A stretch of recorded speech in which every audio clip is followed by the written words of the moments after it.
नमस्कार CSK news में आप सभी दोस्तों का एक बार फिर से बहुत बहुत स्वागत है। दोस्तों आज दिन भर की जो फटाफट ब्रेकिंग न्यूज़ निकल के आ रही है दोस्तों, शौक की बड़ी खबर आपको बता दें। गृह मंत्रालय ने जारी किया आदेश, देश भर में बड़ी संख्या में रह रहे अवैध रोहिंग्या मुसलमान, गहरी साजिश की आशंका जताई गई है। जी हाँ, बड़ी अपडेट, भाजपा शासित राज्यों समेत तमाम देश भर के राज्य में आदेश जारी कर दिया गया है उनको पता करने की। दूसरी बड़ी अपडेट निकल के आ रही फिलहाल, अमेरिकी रक्षा मंत्री लॉर्ड ऑस्टिन और रक्षा मंत्री राजनाथ सिंह के बीच हुई वार्ता, चीन और पाकिस्तान की खैर नहीं, कई रक्षा सौदे समेत कई मुद्दों पर वार्ता हुई है। पीएम मोदी से भी की है मुलाकात।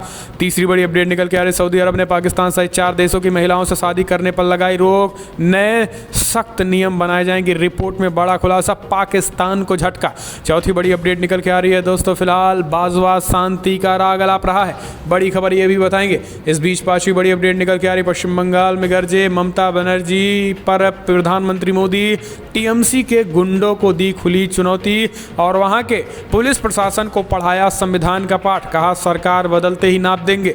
छठी बड़ी खबर में आपको बताएंगे दोस्तों, मुंबई में अब एनआईए करेगी मनसुख हीरेन केस की जांच, गृह मंत्रालय ने जारी किया है आदेश, पलट गया है पूरा खेल, तो एक एक करके विस्तार से बताएंगे। लेकिन उससे पहले एक छोटा सा निवेदन, अगर आपने चैनल को सब्सक्राइब नहीं किया तो प्लीज़ सब्सक्राइब के लाल बटन दबाकर चैनल को सब्सक्राइब करें। और अगर आप भी मानते हैं कि प्रधानमंत्री मोदी हैं तो मुमकिन है तो इस वीडियो को लाइक करके अपना समर्थन देश की गौरवशाली इंडियन आर्मी के लिए जय हिंद लिखना मत भूलिएगा दोस्तों। दरअसल पहली बड़ी अपडेट निकल के आ रही, फिलहाल देश में बड़ी संख्या में अवैध रूप से बसे रहे हैं रोहिंग्या, गहरी साजिश की आशंका के बीच गृह मंत्रालय ने जारी किया नया आदेश।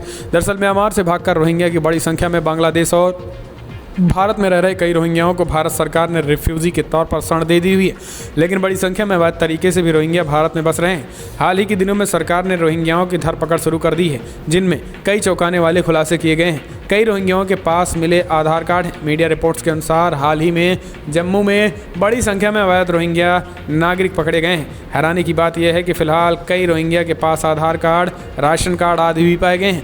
अवैध रूप से रह रहे रोहिंग्याओं के पास पहचान पत्र पाए जाने से इनकी गहरी साजिश की आशंका लग रही है। सुरक्षा एजेंसियों ने इस बात से हैरान है कि फिलहाल बांग्लादेश में भारत में घुसने वाले रोहिंग्या देशों के दूसरे और छोर जम्मू तक कैसे पहुंच गए हैं। इसके साथ ही रोहिंग्याओं का देश के अलग अलग हिस्सों में जाकर बस जाना भी किसी साजिश को बल दे रहा है।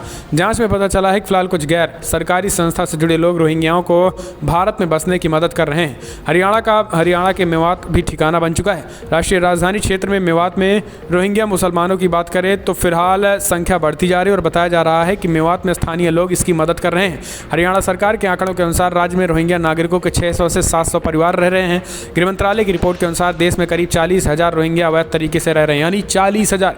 इस बीच विश्व हिंदू परिषद का कहना है कि यह संख्या लाखों में है। देश में ज़्यादातर रोहिंग्या जम्मू कश्मीर, हैदराबाद, यूपी और दिल्ली एनसीआर के अलावा राजस्थान में भी हैं। तो दोस्तों आपको बता दें कि यूपी में जिस तरीके से घुसपैठ है उसको लेकर सरकार ने पहले ही आदेश जारी कर दिया है कि यूपी में किसी भी रोहिंग्या को नहीं रहने देंगे, कड़ी कार्रवाई कर देंगे। जांच के लिए भी सीएम योगी आदित्यनाथ ने आदेश जारी कर दिए हैं।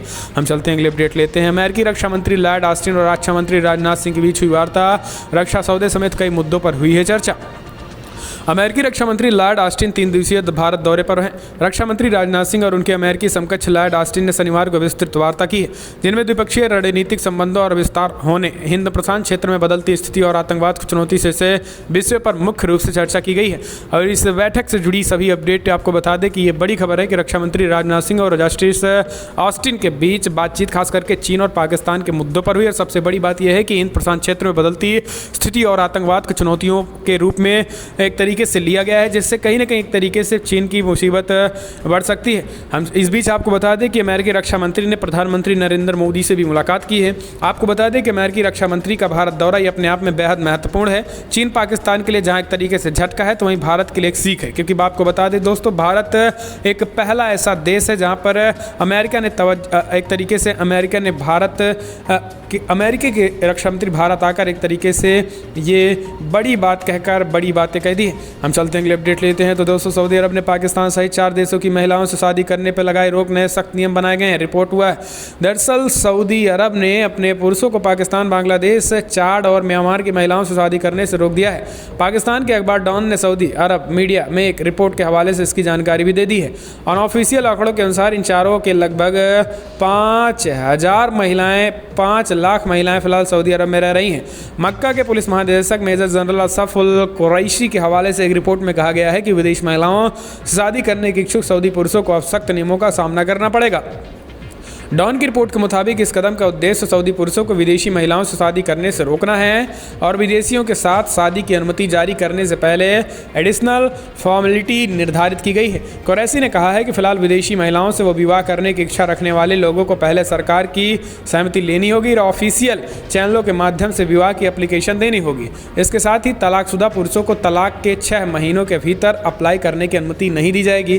कुरैशी ने ये कहा है आवेदन की उम्र 25 से अधिक होनी चाहिए और लोकल जिला महापौर के साइन किए पहचान दस्तावेजों के साथ ही फैमिली कार्ड की कॉपी भी अटैच करनी होगी।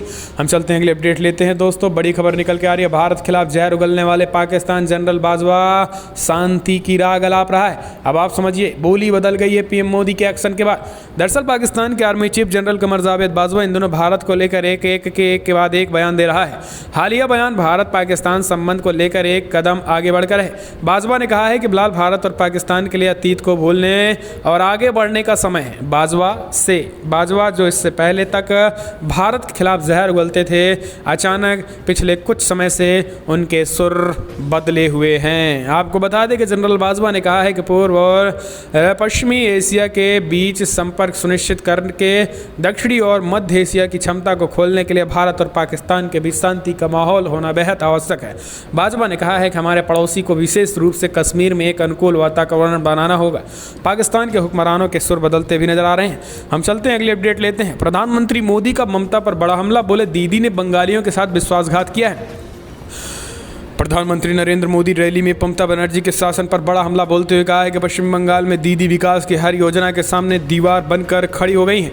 आपने दीदी पर भरोसा किया लेकिन दीदी ने आपको दुर्नीति दी है, इसके साथ ही विश्वासघात किया है। प्रधानमंत्री नरेंद्र मोदी ने पश्चिम बंगाल पहुंचकर ममता बनर्जी को खुली चुनौती देते हुए कहा है कि ममता दीदी आप कान खोल सुन ले, टीएमसी के गुंडों कान खोल कर सुन लो और टीएमसी के ममता बनर्जी के इशारों पर नाचने वाली पश्चिम बंगाल की पुलिस भी कान खोल कर सुन ले।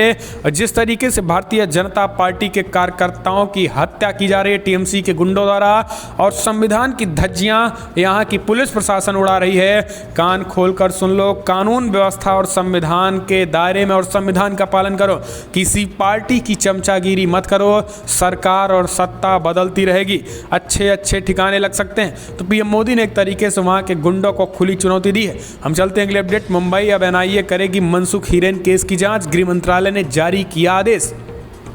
मुंबई के इंटीलिया केस में काली स्कॉर्पियो के मालिक मनसुख हिरेन की मौत के मामले की जांच नेशनल इन्वेस्टिगेशन एजेंसी करेगी। इस संबंध में केंद्रीय गृह मंत्रालय ने आदेश जारी कर दिया है। आपको बता दें कि इससे पहले इस मामले की जांच महाराष्ट्र एटीएस कर रही थी। ये बड़ी खबर निकल के आ रही है। आपको बता दें कि जहां पर इंटीलिया केस में एनआईए ने मनसुख हिरेन केस की जाँच को लेकर एक तरीके से बड़ी बयान। हम चलते हैं अगले अपडेट लेते हैं। आपको बता दें दोस्तों, प्रकाश जावड़ेकर, दिल्ली में प्रदूषण में कमी लाने के लिए केंद्र सरकार ने उठाए हैं कई कदम। दरअसल केंद्रीय पर्यावरण मंत्री प्रकाश जावड़ेकर ने शुक्रवार को लोकसभा में बताया है कि दिल्ली में वायु प्रदूषण के मुद्दे का हल निकालने के लिए केंद्र सरकार ने कई कदम उठाए हैं। इसके साथ ही उन्होंने केंद्र सरकार द्वारा किए गए कार्यों का श्रेय लेने के लिए आम आदमी पार्टी की सरकार पर भी तंज कसा है। दिल्ली के सीएम अरविंद केजरीवाल का नाम लिए बिना उन्होंने बताया कि फिलहाल दिल्ली में कुछ ऐसे लोग भी हैं जिनका प्रदूषण कम करने में कोई योगदान नहीं है, लेकिन समाचार पत्रों में विज्ञापन देकर इसका श्रेय खुद लिया जा रहा है। हम चलते हैं अगले अपडेट लेते हैं दोस्तों। बड़ी खबर निकल के आ रही है जहां पर एनआईए ने सचिन वाजे को कुर्ता पहनाकर मुकेश अंबानी के निवास के पास से रिक्रिएट किया, जुटाए अहम सबूत। जी हां, मुंबई में उद्योगपति मुकेश अंबानी के निवास इंटीलिया के पास बीते 25 फरवरी को विस्फोटक जेलेटिन की छड़ों से लदी मिली एसयूवी स्कॉर्पियो कार और इसके मालिक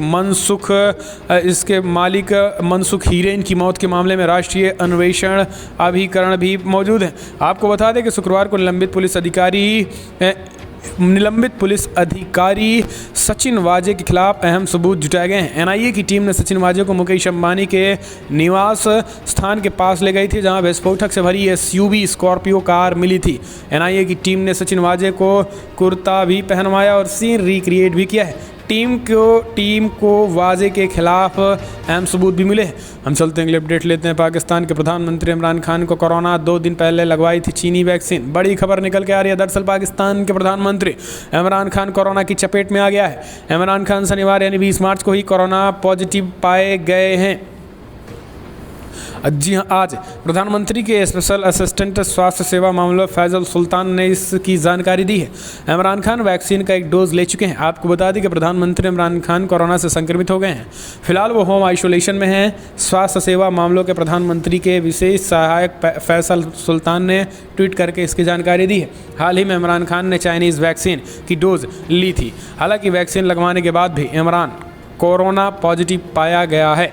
आपको बता दें कि फ़िलहाल प्रधानमंत्री इमरान के कोरोना पॉजिटिव पाए जाने के बाद उनके तमाम स्टाफ और उनसे मिलने वाले लोगों के भी कोविड टेस्ट किए जा रहे हैं। हम चलते हैं, अगली अपडेट लेते हैं। तो दोस्तों, उपचुनाव से पहले कांग्रेस को बड़ा झटका। उदयपुर में 51 कार्यकर्ताओं ने ली भाजपा की सदस्यता। जी हाँ, दरअसल विधानसभा उपचुनाव से पहले राजस्थान में सत्तारूढ़ कांग्रेस पार्टी को बड़ा झटका लगा है और यहाँ उदयपुर में कांग्रेस पार्टी की कार्यशैली से नाराज पार्टी कार्यकर्ताओं ने भारतीय जनता पार्टी का दामन थाम लिया है। शुक्रवार को उदयपुर के गोंगुदा में उप जिला प्रमुख पुष्कर तेली के नेतृत्व में कांग्रेस के 51 कार्यकर्ताओं ने भाजपा की सदस्यता ग्रहण की।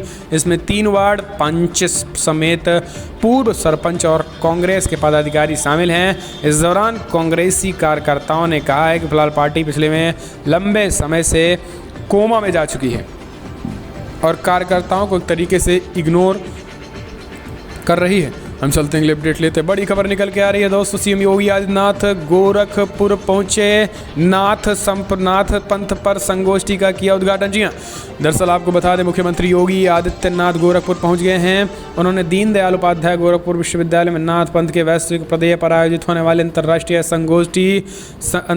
संगोष्ठी की बात की गई है। आपको बता दें कि आयोग के चेयरमैन डीपी सिंह भी मौजूद रहे और विश्वविद्यालय में 3 दिनों तक चलने वाली संगोष्ठी की पूरी अवधारणा को 6 खंडों में विभाजित किया गया है, जिसके अंतर्गत 35 तकनीकी सत्र आयोजित किए गए हैं। संगोष्ठी को बयान को याद करके ये बातें उन्होंने कही है। तो दोस्तों, ये अपने आप में एक बड़ी खबर निकल के आ रही है और कहीं ना कहीं एक तरीके से मुख्यमंत्री योगी आदित्यनाथ का एक्शन जारी है। हम चलते हैं, अगले अपडेट लेते हैं दोस्तों। बड़ी खबर निकल के आ रही है। मुकेश अंबानी की एक दिन में 22,000 करोड़ रुपए की बढ़ी संपत्ति। एक दिन में अरबपतियों की जगह में टॉप लिस्ट पर हैं, टॉप 10 की लिस्ट में जगह बना ली है। रिलायंस इंडस्ट्रीज लिमिटेड के शेयरों में आपको बता दें तेजी के साथ बढ़ोतरी हो रही है। तो दोस्तों, फिलहाल ये बड़ी खबर निकल के आ रही है। आपको बता दें, जहां पर रिलायंस के शेयर शुक्रवार को बीएसई पर लगभग 3.6 की बात की गई है। आपको बता दें कि अंबानी की एक दिन में 22,000 करोड़ रुपए की संपत्ति बढ़ी है। आपको बता दें कि अरबपतियों की टॉप 10 लिस्ट में जगह भी बना ली है। तो ये अपने आप में एक तरीके से अंबानी के लिए एक बड़ी खबर निकल के आई है दोस्तों। हम चलते हैं, अपडेट लेते हैं। बड़ी खबर निकल के आ रही है। गुरुग्राम में मंगलवार को मीट की दुकानों की बंदी पर भड़के ओवैसी। कहा तब तो शुक्रवार को शराब की बिक्री भी बंद हो जानी चाहिए। जी हाँ, दरअसल हरियाणा के गुरुग्राम में हर मंगलवार को मीट की दुकान बंद रखने के आदेश से एआईएमआईएम चीफ असदुद्दीन ओवैसी ने तीखी प्रतिक्रिया दी है। उन्होंने सवाल उठाया है कि दूसरे लोग अपनी निजी जिंदगी में क्या कर रहे हैं, इसमें क्या किसी की आस्था भला कैसे आहत हो सकती है। ओवैसी ने कहा है कि फिलहाल इस आधार पर तो शुक्रवार को शराब की दुकानें भी बंद होनी चाहिए। ऑल इंडिया मजलिस इत्तेहादुल मुस्लिमीन एआईएमआईएम के प्रमुख असदुद्दीन ओवैसी ने ट्वीट किया है, दूसरे लोग अपनी निजी ज़िंदगी में क्या कर रहे हैं, इससे किसी की आस्था कैसे चोटिल हो सकती है। लोग मीट खरीद रहे हैं, बेच रहे हैं, खा रहे हैं, ये आपको खाने के लिए मजबूर कर रहे हैं। तो दोस्तों, इस तरीके से असदुद्दीन ओवैसी ने सवाल उठाए हैं, लेकिन रोना धोना शुरू हो गया। हालांकि हरियाणा सरकार ने एक तरीके से ये बातें कह दी हैं कि किसी भी सिचुएशन में मंगलवार को दुकान बंद ही करना होगा। हम चलते हैं, अगले अपडेट लेते हैं दोस्तों। बड़ी खबर निकल के आ रही है। आपको बता दें, इंटीलिया केस में शिवसेना लीडर, आपको बता दें शिवसेना नेताओं के भी हाथ होने की भी आशंका जताई। एनआईए ने बड़ा खुलासा किया है। कहा है सचिन वाजे ने कई खुलासे किए हैं, जिनमें शिवसेना के भी कई नेताओं के नाम निकल के आए हैं। दरअसल इंटीलिया केस, आपको बता दें, इंटीलिया केस में सचिन वाजे के लगातार एनआईए के हिरासत में और एनआईए के हिरासत में होने की वजह से एक के बाद एक खुलासे कर रहा है। सचिन वाजे ने कहा है शिवसेना के कुछ नेताओं के भी नाम ले लिए हैं। मुंबई पुलिस के गिरफ्तार पुलिस इंस्पेक्टर सचिन वाजे ने कहा है कि इसमें शिवसेना के भी कुछ नाम हैं। गिरफ्तारी के साथ ही महाराष्ट्र के कुछ स्थानीय नेता और पुलिस अधिकारी भी एनआईए की जाँच के दायरे में आ गए हैं। एनआईए ये जानना चाहती है कि सचिन वाजे को इस मामले की जाँच रूटीन प्रक्रिया के तहत सौंपी गई थी या फिर किसी के इशारे पर उसे इस मामले का जाँच अधिकारी बनाया गया था। एनआईए ये भी जानना चाहती है कि फिलहाल इस पूरे षड्यंत्र का मकसद क्या था, क्योंकि सचिन वाजे ने अब तक जो बयान दिए उसके मुताबिक इस षड्यंत्र का पूरा मकसद उभर कर सामने नहीं आया है और क्या इनका मोटिव था उसको लेकर खुलासे पे खुलासे होने चाहिए। हम चलते हैं, अगली अपडेट लेते हैं। गुत्थी उलझती जा रही, एंटीलिया केस की गुत्थी उलझती जा रही। जहां मिली थी मनसुख हीरेन की लाश वहीं मिली एक और 100 बड़ी खबर। दरअसल महाराष्ट्र में मुकेश अंबानी के घर के बाहर दिखी संदिग्ध कार के कथित मालिक मनसुख हीरेन की मौत की गुत्थी और उलझती जा रही है। मुब्रा के रेती बंदर जगह पर एक 100 बरामद हुआ है। यहाँ हैरान हो करने वाली बात यह है कि ये वही जगह है जहाँ से कुछ दिन पहले मनसुख हीरेन का 100 मिला था। दरअसल 5 मार्च को स्कॉर्पियो के कथित मालिक मनसुख हीरेन का 100 बरामद किया गया था, जबकि कुछ दिन पहले मनसुख इस गाड़ी के गुम होने की रिपोर्ट दर्ज कराई थी।